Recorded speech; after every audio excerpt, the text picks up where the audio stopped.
Good evening सभी दोस्तों को नमस्कार। एक ओंकार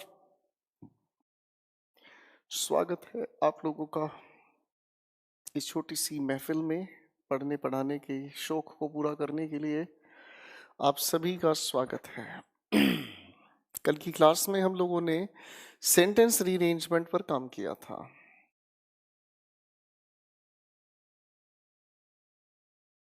जरा कमेंट दिखाएं बच्चों के।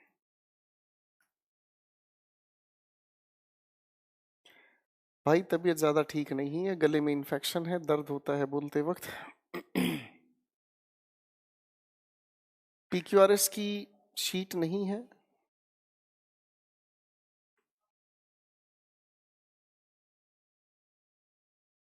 पैराजंबल की शीट नहीं है, देखना सर कौन से बैच में नहीं डली है, एक बार चेक करवाएं।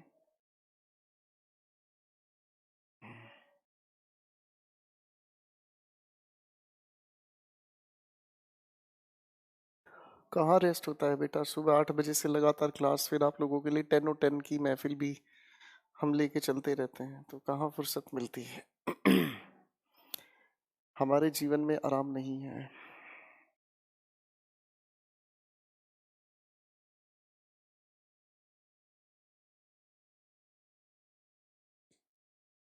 इंग्लिश स्पेशल 8 में देखिएगा sir. Nice Abhishek ji.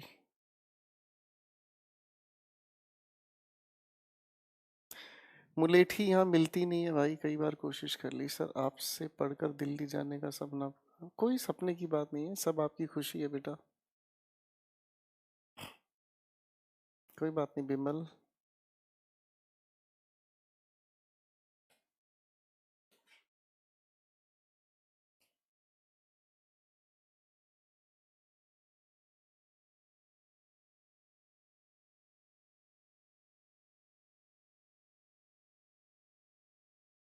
So nice of you.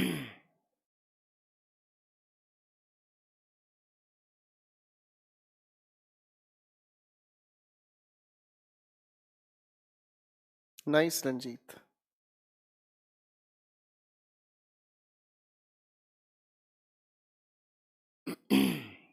You won't believe, इस समय मैं पढ़ाता हूँ तो it is very painful for me and it is very difficult. इसलिए मैं प्रैक्टिस टाइम पर बैठ जाता हूँ, क्योंकि पैरों में इतनी ज़्यादा अकड़न होती है इस समय, क्योंकि सारा दिन पढ़ाने के बाद सारा ब्लड सर्कुलेशन पैरों की तरफ बढ़ जाता है और पैर बिल्कुल फ्रीज नंब हो जाते हैं।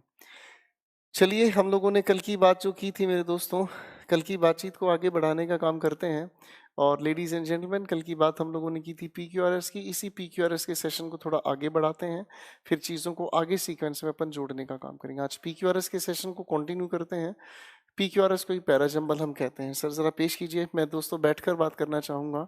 आपके सामने क्वेश्चन है, टाइम लीजिएगा, मैं फिर डिस्कशन सोल्यूशन दोनों बातों पर काम करूँगा।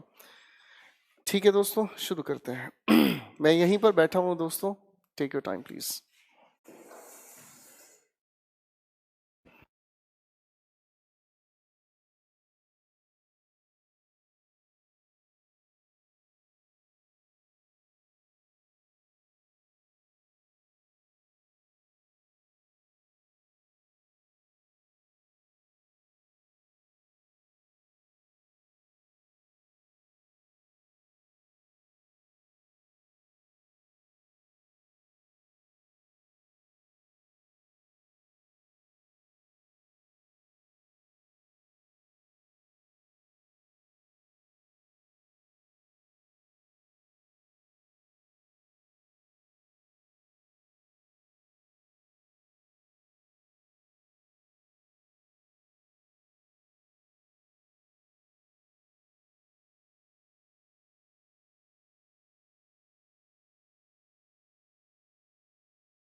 चलिए दोस्तों क्वेश्चन पर काम करते हैं। लिखा है question number 15, a man is born alone.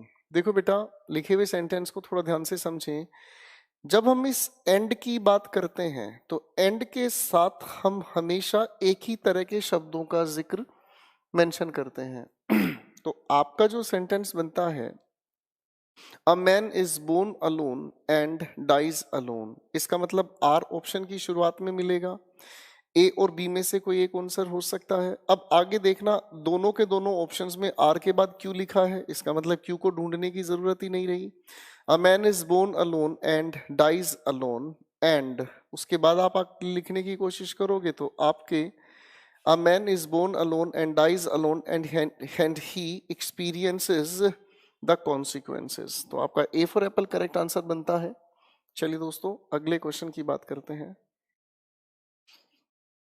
It was true that, देखो बच्चों इस क्वेश्चन के अंदर एक छोटा सा चेंज है और क्वेश्चन के अंदर 6 पॉइंट नहीं दिया गया है।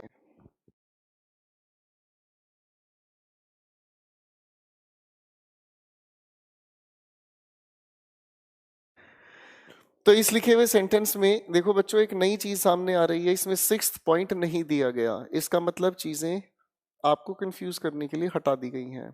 कोई बात नहीं। देखो बच्चों लिखा इट वॉज ट्रू दैट, ये तो आपके सेंटेंस का पहला हिस्सा हुआ, यानी कि अब हमारे पास दूसरा सेंटेंस शुरू होगा। तो दूसरे सेंटेंस की शुरुआत के लिए हम लोगों को सेंटेंस का सब्जेक्ट चाहिए। अब सेंटेंस के अगर सब्जेक्ट की हम बात करते हैं तो सब्जेक्ट के नाम पर या तो द पेट डॉग होगा या फिर वी वंस हैड होगा। अगर आप कायदे से समझें तो द पेट डॉग को ही एक्सप्लेन कर रहा है वी वंस हैड। तो फर्स्ट के बाद आपका पी, पी के बाद आपका आर। अगर हम देखने की कोशिश करें, D for Delhi is the correct answer. Question 17 पर आते हैं। लिखा हुआ सवाल हमारे सामने, आफ्टर द अवॉर्डिंग स्पीचेस। अगर आप देखें ध्यान से तो आफ्टर द अवॉर्डिंग स्पीचेस, तो स्पीच के लिए तो डिलीवर शब्द का यूज होता है, यानी कि फर्स्ट के बाद आपका आर ऑप्शन आना चाहिए। आर ऑप्शन शुरुआत में या तो सी के है या फिर ऑप्शन डी के है। ठीक है बेटा। अब आपको आर के बाद या तो एस या फिर आर के बाद क्यू ऑप्शन की तलाश करनी है। चला देखते हैं ध्यान से। After the awarding speeches had been delivered and the prize is given, correct answer D for Delhi आपके पास तैयार हुआ। अगले क्वेश्चन की बात करें, अगर अगले क्वेश्चन की हम बात करते हैं तो अगला क्वेश्चन हमारे सामने आता है, क्वेश्चन नंबर 18। चलिए बच्चों अब आप थोड़ी सी प्रैक्टिस करें, फिर मैं डिस्कशन लाऊंगा इन क्वेश्चंस के आंसर्स पर।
चलिए दोस्तों क्वेश्चन पर हम काम करते हैं। क्वेश्चन नंबर हमारे सामने 18, all religions are to advance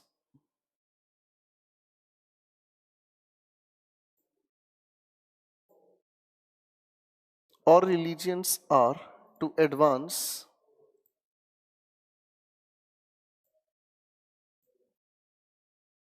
all religions are to advance the cause of peace। सबसे पहले सभी ऑप्शंस की शुरुआत में हम देखते हैं तो पी एस का जिक्र है, ना तो आर ना फिर क्यू। लिखे हुए सेंटेंस की अगर हम बात करते हैं तो एस या फिर क्यू को देखते हैं, एस या फिर पी को देखते हैं। All religions are to advance the cause of peace, all religions are bound together. Correct answer आपके एस से शुरू होगा। All religions are bound together in a holy partnership. आपका करेक्ट आंसर होता है डी फॉर दिल्ली। अगले क्वेश्चन पर काम करते हैं। It is. अगले क्वेश्चन की अगर हम बात करते हैं तो लिखा है इट इज। बच्चों इट एक डमी सब्जेक्ट होता है, यानी कि इसके ठीक बाद हमें चाहिए एक असली सब्जेक्ट। ठीक है बच्चों, तो असली सब्जेक्ट के लिए हम लोगों को मेंशन करना पड़ेगा असली सब्जेक्ट। भाई अब अगर असली सब्जेक्ट की आप बात करना चाहोगे तो बच्चों असली सब्जेक्ट आपके लिखे सेंटेंस के अंदर क्या होना चाहिए? ठीक है जी, an accepted custom. Are option शुरुआत में हमें चाहिए, यानी कि बी या फिर डी में से किसी एक आंसर को हम लोग चुनते हैं। बी या फिर डी किसी एक आंसर को हम लोग चुनते हैं। अब एक आंसर में से अगर हम बात करें तो इट इज।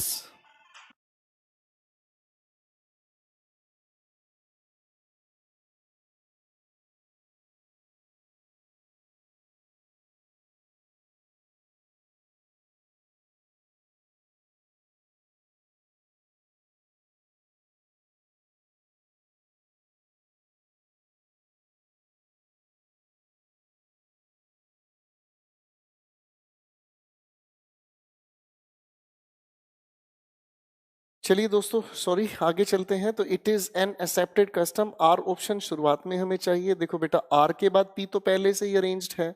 ठीक है, आर के बाद पी पहले से ही अरेंज्ड है। It is an accepted custom for a man to open the door. R के बाद पी, पी के बाद एस, बी फॉर बॉम्बे आपका करेक्ट आंसर हुआ। अगले क्वेश्चन पर काम करते हैं। अगले क्वेश्चन पर काम करते हैं। द कंपनी, अगर हम देखें ध्यान से तो कंपनी आपके लिखे हुए सेंटेंस का सब्जेक्ट हुआ बच्चों। अब कंपनी आपके लिखे हुए सेंटेंस का अगर सब्जेक्ट है तो प्यारे दोस्तों, हम लोगों को इस सब्जेक्ट के तुरंत बाद लिखी हुई चाहिए हेल्पिंग वर्ब या मेन वर्ब। तो फर्स्ट के तुरंत बाद हम लोगों को लिखा हुआ नजर आता है वर्ब एस की शुरुआत में, यानी कि आपका आंसर या तो सी होगा या फिर ऑप्शन डी होगा। The company intends to build. अब बिल्ड का जवाब देने का काम कर रहा है अ फैक्ट्री, तो यानी कि फर्स्ट के बाद एस, एस के बाद क्यू, डी फॉर दिल्ली आपका करेक्ट आंसर हुआ। अगले क्वेश्चन पर जरा काम करें प्लीज।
चलिए दोस्तों, आंसर बनाना शुरू करते हैं।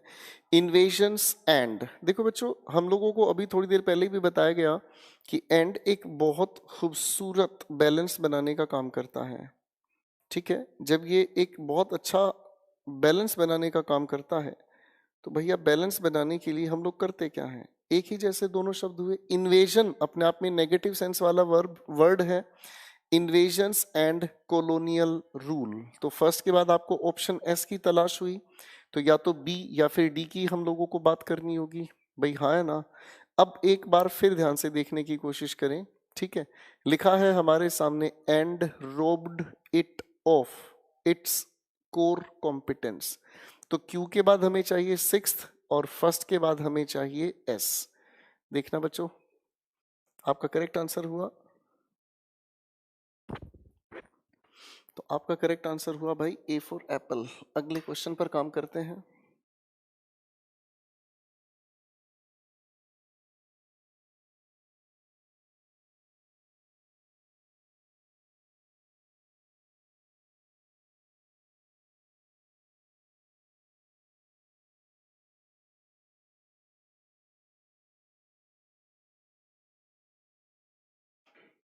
कोशिश करें बच्चों अपने आप से आंसर बनाने की।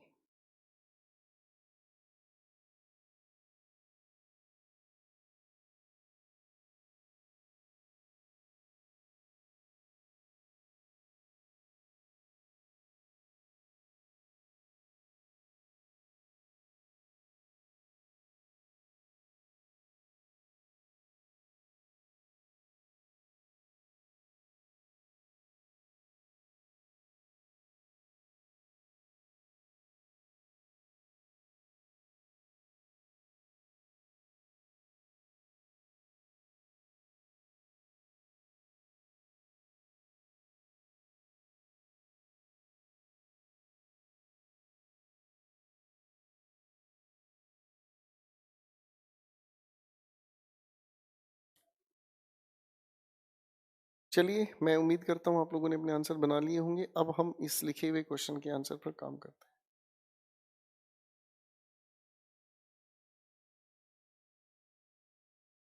क्वेश्चन नंबर 22 पर काम करते हैं। लिखा है विद द इम्प्रूवमेंट। अब देखो भैया, इम्प्रूवमेंट की अगर हम बात करते हैं तो with the improvement in technology, S option आपको शुरुआत में चाहिए। ठीक है बच्चों, एस ऑप्शन आपको शुरुआत में चाहिए। और देखो लिखा हुआ the growing incidents of cyber crimes, तो the growing incidents of cyber crimes are अंत में चाहिए। सी फॉर चाइना आपकी तरफ से करेक्ट आंसर हुआ। नेक्स्ट क्वेश्चन बड़ा प्यारा है, ध्यान से देखने समझने की कोशिश करें। सबसे पहले क्यू ऑप्शन की शुरुआत में लिखा हुआ देखें क्या नजर आया। हु आर बेसिकली एक रिलेटिव प्रोनाउन है। अब अगर ये एक रिलेटिव प्रोनाउन है तो रिलेटिव प्रोनाउन तो लिखा है हु आर, यानी कि इस हु के पहले हमें नेम ऑफ अ पर्सन चाहिए, वो भी प्लूरल। और इस सारे के सारे सीक्वेंस में फर्स्ट के आखिर में लिखा है डॉक्टर्स, तो फर्स्ट के बाद हमें Q option C for China में लिखा नजर आया, इसीलिए correct answer C for China हुआ। क्वेश्चन नंबर 24 पर हम काम करते हैं। चलिए दोस्तों, आप दिमाग लगाएं, फिर मैं बात करना चाहूंगा।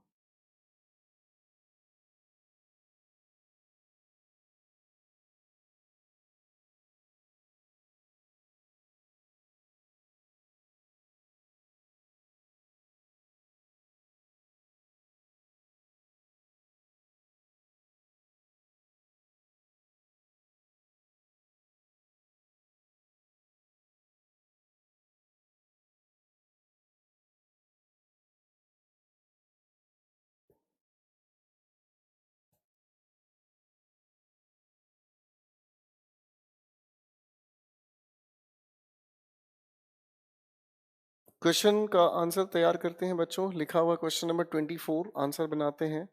What ever be the cause, what ever be the cause, पर सेंटेंस के सब्जेक्ट की जानकारी अभी ढंग से हमें मिली नहीं है।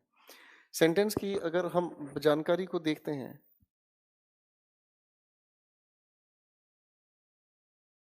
What ever be the cause, अगर हम ध्यान से देखने की कोशिश करें ऑप्शन पी के अंदर इफ से सेंटेंस शुरू हुआ है।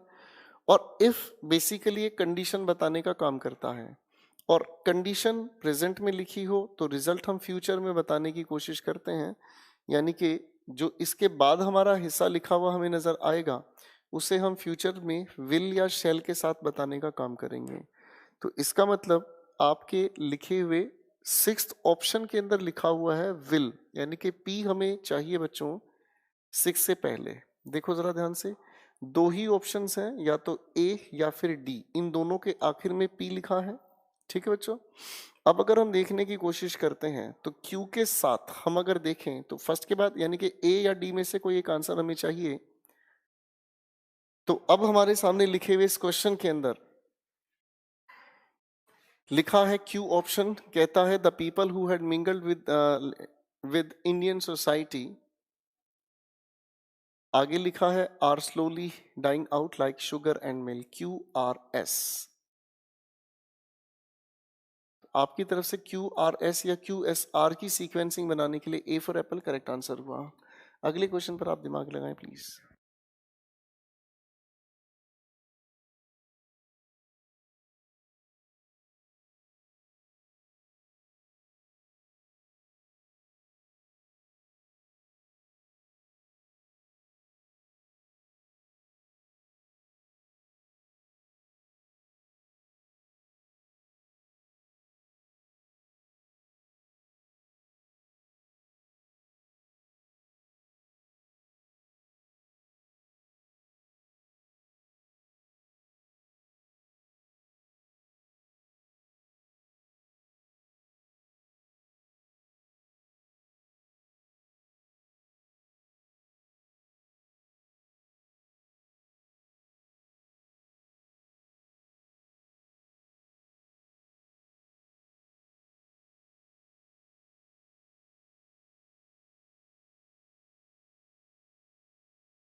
सॉरी बच्चों, थोड़ा सा मैं ठीक फील नहीं कर रहा हूँ, प्लीज वेट।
सॉरी दोस्तों, चलिए कंटिन्यू करते हैं। If he changes his mind, देखो बच्चों, लिखी हुई कंडीशन, आई एम सॉरी थोड़ा सा दिक्कत है, मैं कभी फुर्सत में बात करूंगा इस दिक्कत को लेकर।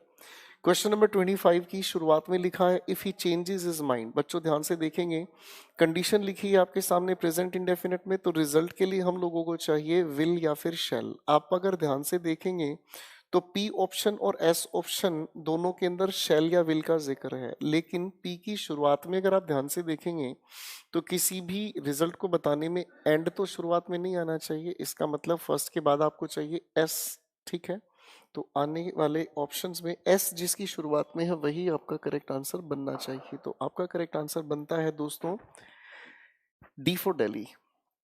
अगले क्वेश्चन पर काम करते हैं। एंड देन, THEN है बच्चों, इसे ठीक कर लीजिएगा। एंड देन वर्ड, आगे अगर देखने की कोशिश करें तो वर्ड एक सब्जेक्ट हुआ, सब्जेक्ट के ठीक बाद हमें चाहिए मेन वर्ब। अब मेन वर्ब या तो पी में है या फिर क्यू में है, लेकिन ऑप्शन के अकॉर्डिंग अगर हम समझने का काम करें तो बच्चों किसी भी ऑप्शन की शुरुआत में क्यू तो है ही नहीं।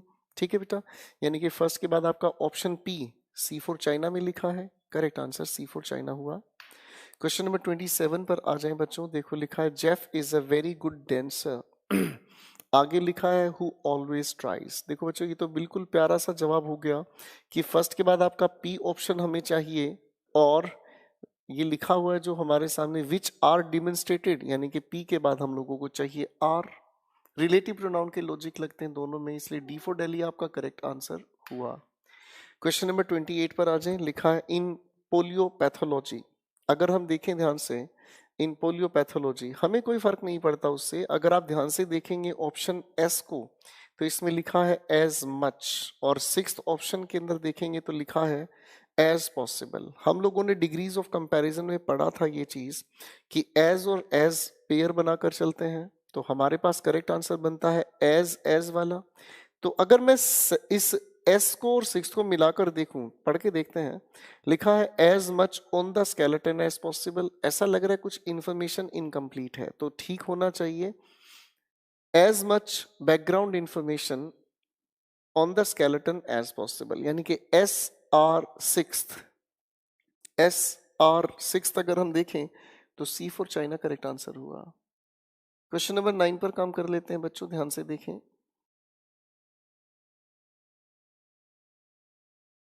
क्वेश्चन नंबर 29 पर काम करें, देखिए ध्यान से, फिर मैं बात करना चाहूंगा।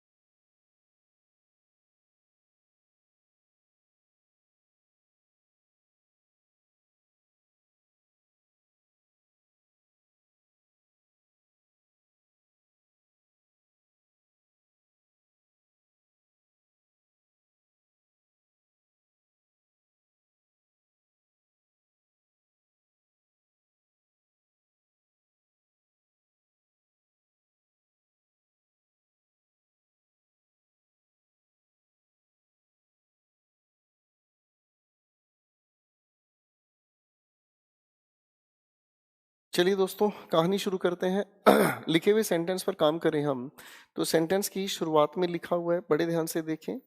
सबसे पहले लिखा है लोकल इंडस्ट्रीज ऑफन। अब इस ऑफन को अगर हम देखें तो ये एडवर्ब ऑफ फ्रीक्वेंसी है, तो इसी के बाद हम लोगों को लिखी हुई चाहिए मेन वर्ब। ठीक है बेटा, अब मेन वर्ब की अगर हम बात करें, ऑफन के बाद मेन वर्ब हमें लिखी नजर आती है पी ऑप्शन की शुरुआत में प्रोटेस्ट। तो local industries often protest the high salaries, यानी कि ये बात तो अपने आप में जचती है। पी ऑप्शन बी या फिर डी में से एक में से आनी चाहिए बात। अब आगे लिखा है एस ऑप्शन को देखो ध्यान से,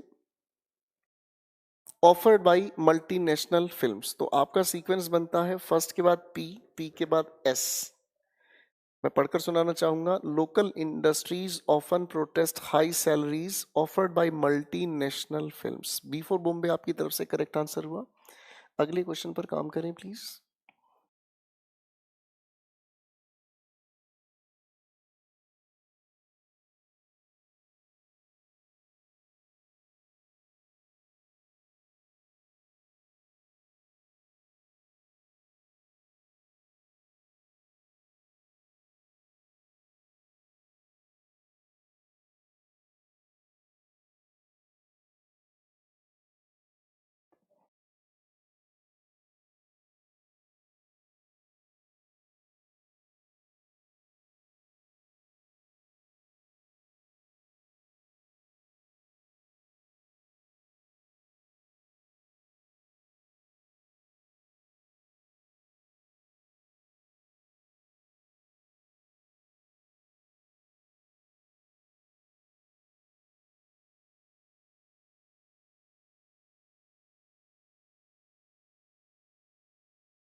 चलिए दोस्तों, लिखे हुए क्वेश्चन पर काम करते हैं। कंप्यूटर्स एंड मोबाइल फोन्स, ठीक है।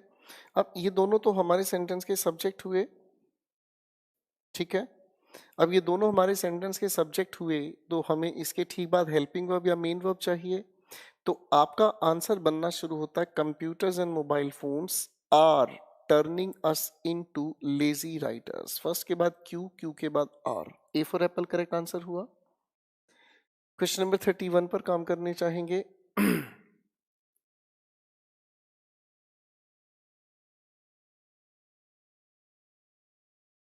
धीरे धीरे आपके कंसीडरेशन का लेवल इंप्रूव होता चला जाएगा। आप जितना समय लगाएंगे ना बच्चों, उतना ही अच्छा इंप्रूवमेंट मैं आपको दे पाऊंगा। आप समय ही नहीं लगाना चाहें और सोचेंगे कि चीजें आसान हो जाएं, इट इज नेवर पॉसिबल।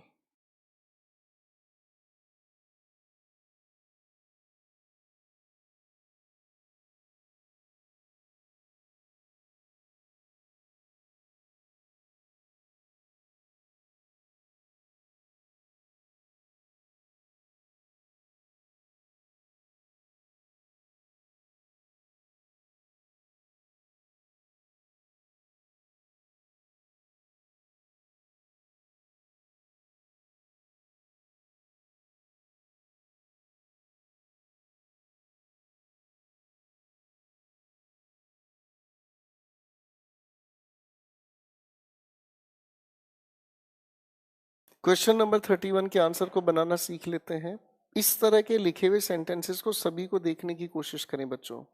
पहले ऑप्शन फर्स्ट को पढ़ें, फिर ऑप्शन सिक्स्थ को पढ़ें, और बीच में वर्ब का सीक्वेंस अपने आप बता देता है। चलो मैं आपको समझाना चाहूंगा।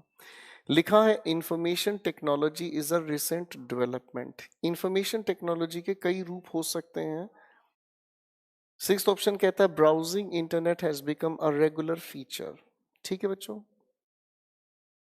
अब कई सारे ऑप्शंस में अगर देखें तो कई सारी चीजें हैं इंफॉर्मेशन टेक्नोलॉजी से जुड़ी, जिसमें एक पॉइंट है ब्राउजिंग इंटरनेट। ऑप्शन पी को पढ़े।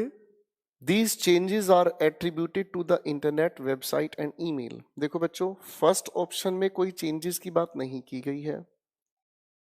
ऑप्शन क्यू कहता है as a result of these techniques the whole world has shrunken into a global village. Option P में ऐसा कुछ नहीं कहा गया। ऑप्शन आर कहता है the invention of computer has accelerated the speed of computing. अभी तक कंप्यूटर का जिक्र तो सामने आया ही नहीं है।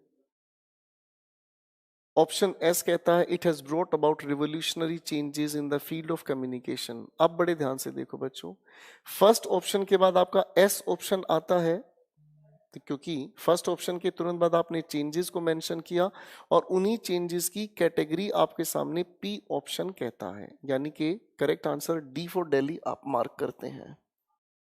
अगले क्वेश्चन पर काम करने की कोशिश करें प्लीज।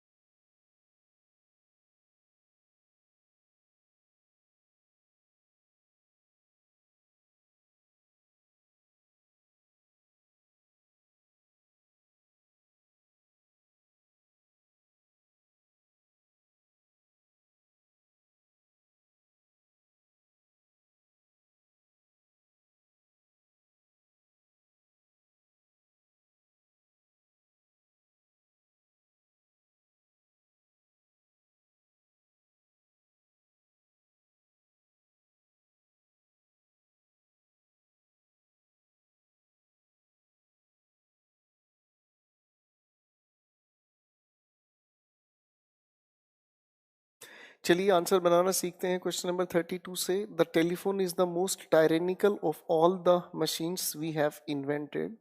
सिक्स ऑप्शन कहता है are we not like slaves hastening to our whip cracking masters. अब अगर इस लिखी हुई बात को ध्यान से देखें तो इसके अंदर सीक्वेंस हम लोगों को बेसिकली मोबाइल या टेलीफोन से रिलेटेड बातों को जोड़ना है। Question 32, we might be watching television, reading a book और डूइंग सम गार्डनिंग। कोई बात नहीं, it uses us more than we use it, हो सकता है। But at the first someone we hasten to answer its call, It rings frantically. It rings frantically whenever we are middle of doing something else. अगर आप देखने की कोशिश करें तो आपके S के बाद ऑप्शन R कंफर्म है. अगर S के बाद R ऑप्शन को हम देखते हैं, देखो ध्यान से लिखा है, S ने कहा it rings frantically whenever we are in the middle of doing something else. R option कहता है but at the first we hasten to answer its call. यानी कि S के बाद अगर R आपका कंफर्म है तो D फॉर दिल्ली के अंदर ही S के बाद R लिखा है, बाकी के सीक्वेंस को हमें जोड़ने की अब जरूरत नहीं बचती. D for Delhi correct answer हुआ. क्वेश्चन नंबर 33 मैं आपके सामने सोल्व करूंगा, ऑब्जर्व कीजिएगा. लिखा है question, one day George Washington was riding along a road. पहली बात में राइडिंग के बारे में कहा गया है. सिक्स्थ ऑप्शन कहता है George Washington dismounted and help the soldiers to lift the beam. देखो बच्चों, एक नियम हमने पढ़ा कि किसी भी सेंटेंस के अंदर नाउन को हम रिपीट नहीं करते, ठीक है. यानी कि नाउन के रिपीटिशन को रोकता है प्रोनाउन. मैं ठीक है ना बच्चों?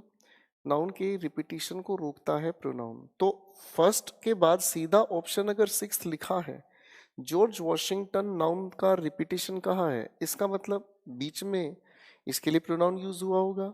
लेकिन एक सवाल और उठता है कि बीच में अगर प्रोनाउन का यूज हुआ होगा तो डेफिनेटली जॉर्ज वॉशिंगटन की तरह किसी और इंसान का भी नाम होगा, हाँ या ना? चलो इस बात को मैं एक बार कायदे से समझाना चाहूंगा. मेरे सामने एक छोटा सा सेंटेंस में लिख रहा हूं, चलो यहां लिख लेता हूं. जैसे मैंने कहा राम हेल्प्ड श्याम, ठीक है जी. He was in the state of affluence. अब इस लिखे हुए सेंटेंस की अगर मैं बात करता हूं, Ram helped Shyam, he was in the state of affluence. अगर मैं आपसे पूछने का काम करूँ ये ही किसके लिए यूज हुआ है, राम के लिए या श्याम के लिए, तब ऐसी अगर परेशानी आती है कि एक ही सेंटेंस के अंदर दो अलग अलग अगर नाउन यूज होते हैं, तो इस कंफ्यूजन से बचने के लिए हम लोग करते क्या है, इस कंफ्यूजन से बचने के लिए हम लोग जिसकी भी बात कर रहे हैं उस प्रोनाउन की जगह उस नाउन का ही वापस जिक्र लिखते हैं. बिल्कुल सीधी बात हुई. इसका मतलब क्या हुआ, बीच में किसी और नाउन का जिक्र फिर से आया होगा. तो सेंटेंस कर अगर हम काम करें तो लिखा है one day George Washington was riding along a road, the beam was too heavy to lift without help. बच्चों बीम का तो कोई जिक्र है ही नहीं. The corporal was giving them orders. अब हमें समझ आया कि सेंटेंस के बीच कॉर्पोरल का जिक्र है. देम किसके लिए यूज हुआ ये अभी तक हमें पता नहीं. On the way he saw soldiers lifting a heavy beam. Justified, first के बाद आपको आर ऑप्शन चाहिएगा, तभी आपका सीक्वेंस अपने आप बनता है. तो आपके फर्स्ट के बाद आपको आर ऑप्शन किसकी शुरुआत में है बच्चों, ए फॉर एप्पल की शुरुआत में है. चलिए क्वेश्चन नंबर 34, दिमाग लगाएं, काम करें.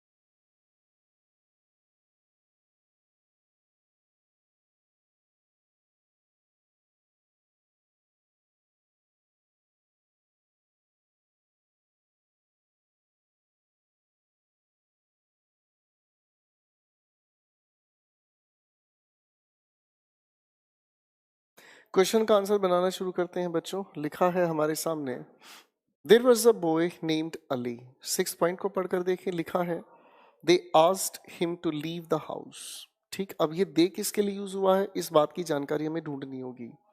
ऑप्शन पी कहता है they asked him to find work.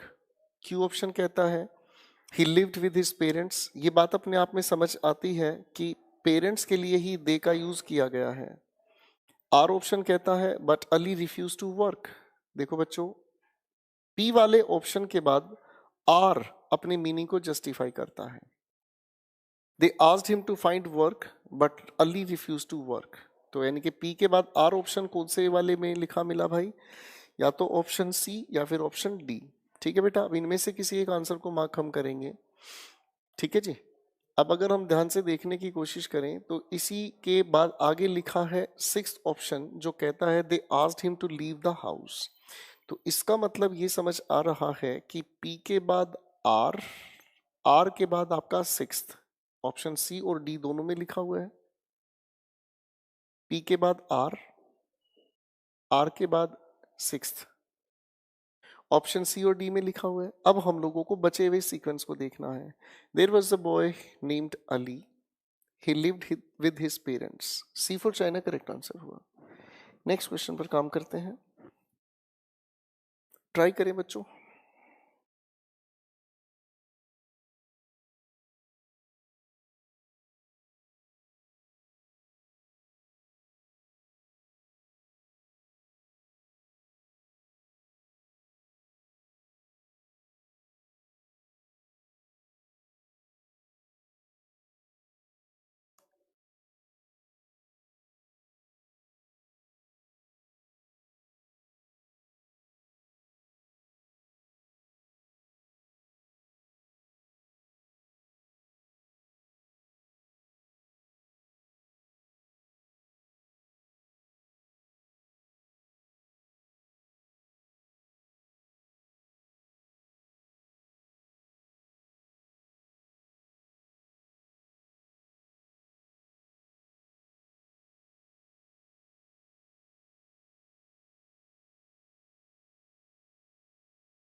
Question number 35 पर काम करते हैं। लिखा है दोस्तों question number 35, the second centre is much smaller. अगर हम ध्यान से देखें तो इसने सेकंड सेंटर की बात कही है और आगे लिखा है स्मॉलर। इसका मतलब फर्स्ट का भी हो सकता है, कहीं कोई जिक्र मिले।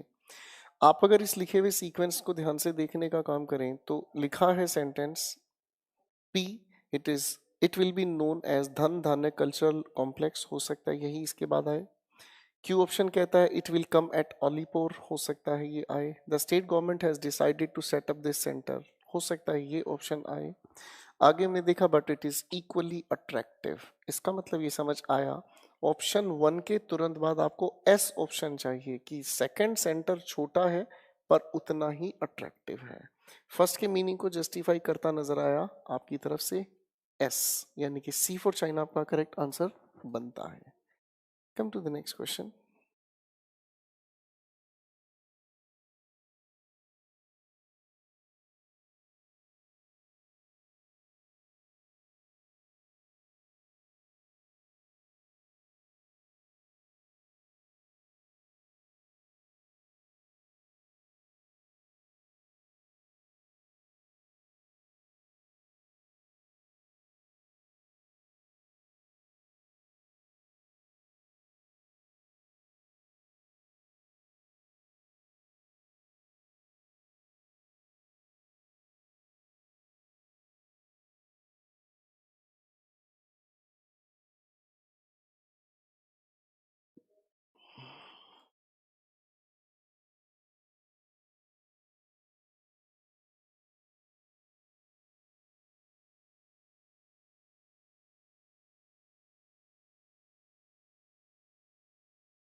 मैं उम्मीद करता हूँ अब आप लोगों को दिखाई दे रहा होगा। ऐसे क्वेश्चंस आपको मिलते हैं बैंकिंग एग्जाम्स में।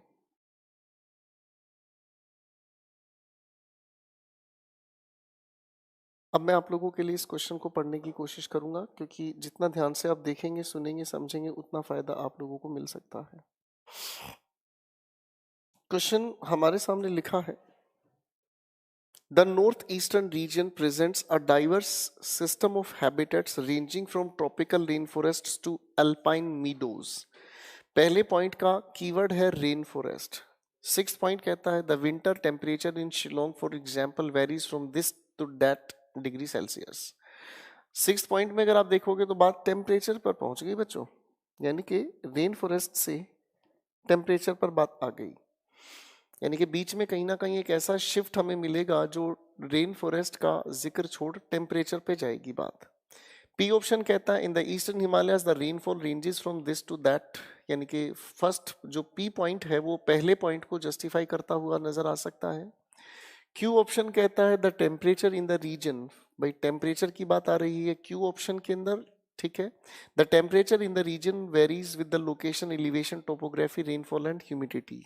क्यू ऑप्शन 6 के साथ मीनिंग बना रहा है। The uneven distribution affects the region in two opposite ways, floods and droughts. कोई भी सेंस जस्टिफाइड नहीं है, हालांकि ये रेनफॉल से रिलेटेड है। आगे आता है एस पॉइंट आप लोगों का, it is largely humid tropical region with 2 periods of rainfall. S option भी आपका रेनफॉल की बात करता है, लेकिन क्यू ऑप्शन टेम्परेचर को जस्टिफाई करता है, यानी कि क्यू और सिक्स्थ आपके नजदीक होने चाहिए। बी ऑप्शन के आखिर में आपको क्यू नजर आया 6 के नजदीक, यानी कि क्यू ऑप्शन आखिर में चाहिए तो 6 के नजदीक हुआ भाई। B for Bombay correct answer हुआ। क्वेश्चन नंबर 37 पर काम करते हैं। मैं इसे सोल्व करना चाहूंगा बच्चों आपके लिए। सभी के सभी ऑप्शंस की शुरुआत को देखें। क्यू आर पी एस, सभी की शुरुआत अलग है। अगर आपको सभी की शुरुआत अलग मिल जाए ना तो समझ लो क्वेश्चन बनाना बेहद आसान हो जाता है, कोई दिक्कत नहीं। पहले पॉइंट को हमने पढ़ा, Siem Reap is a small town near the temple of Angkor Wat, कोई दिक्कत नहीं। 6 पॉइंट कहता है to see the whole town can take several days, कोई दिक्कत नहीं। पी ऑप्शन कहता है there are some fine examples of Khmer and French architecture, हो सकता है। The town is charming and worth exploring, हो सकता है। In Angkor Wat you will find more then 100 stone monuments and temples. आप अगर देखेंगे फर्स्ट पॉइंट को जस्टिफाई करता है आपका आर। अब फर्स्ट पॉइंट को अगर जस्टिफाई करता है आप लोगों का आर, तो कौन से ऑप्शन की शुरुआत में आर मिला भाई? सी फॉर चाइना। अगला क्वेश्चन ट्राई करें प्लीज।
चलिए क्वेश्चन का आंसर बताता हूँ। देखो बच्चे ध्यान से समझने की कोशिश करें। लिखा है question number 38, on vacation in Tangier Morocco my friend and I sat down at a street cafe.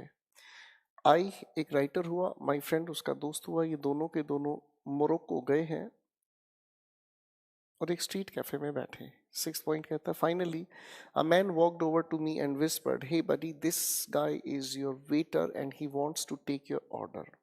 किसी और ने आकर हमें बताया कि ये आपका वेटर है और आपका ऑर्डर लेने आया है। मतलब बातचीत ये है कि शायद किसी इंसान को इन लोगों ने गलत समझ लिया। पी ऑप्शन कहता है at one point he bent over with the big smile showing me a single gold tooth and a dingy face. इसका मीनिंग अभी समझ ही नहीं आया। क्यू ऑप्शन कहता है soon I felt the presence of someone standing alongside me. हो सकता है ये ऑप्शन मिल जाए, बट दिस वन वुडंट बज। हो सकता है ये ऑप्शन मिल जाए। We had been cautioned about beggars and told to ignore them। आप अगर देखने की कोशिश करेंगे एस ऑप्शन को जस्टिफाई करता है आपका आर।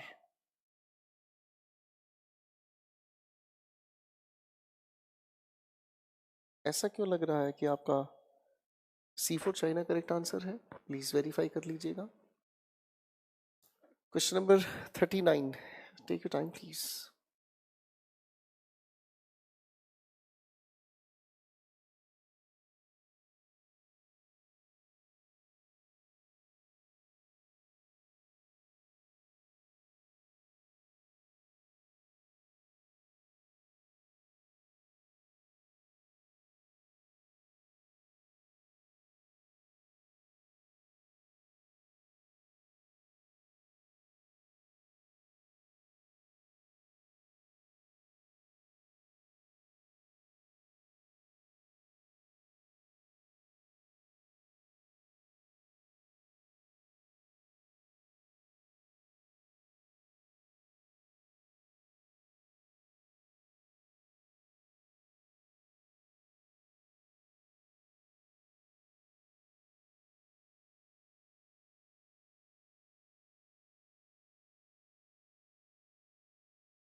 चलिए दोस्तों आंसर मैं बताना शुरू करता हूं। The manual typewriter is worked by hand. 6 option कहता है a person is who knows typing can really work fast on this machine. Typewriter के बारे में फंक्शन बताया गया है और अगर हम देखें ध्यान से पी ऑप्शन कहता है द रिक्वायर्ड लेटर इज दस printed on the paper. When one of the key is tapped, a hammer goes and strikes the ribbon against the paper, then the roller automatically moves on another key is tapped and then the next letter। S option कहता है a sheet of paper is clipped against the roller. तो भैया देखो typing करने के लिए सबसे पहले आप रोलर पर अपनी शीट लगाओगे, यानी कि एस ऑप्शन हमें शुरुआत में चाहिए और एस ऑप्शन शुरुआत में अगर देखें तो आपके C for China A for apple में दिया गया है। क्वेश्चन नंबर 40 पर दिमाग लगाएं लेडीज एंड जेंटलमैन प्लीज।